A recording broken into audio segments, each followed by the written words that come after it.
Palavra de Deus, Salmos 105:15.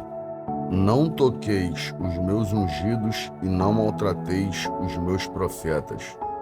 Quem toca no ungido de Deus, toca em quem Deus levantou.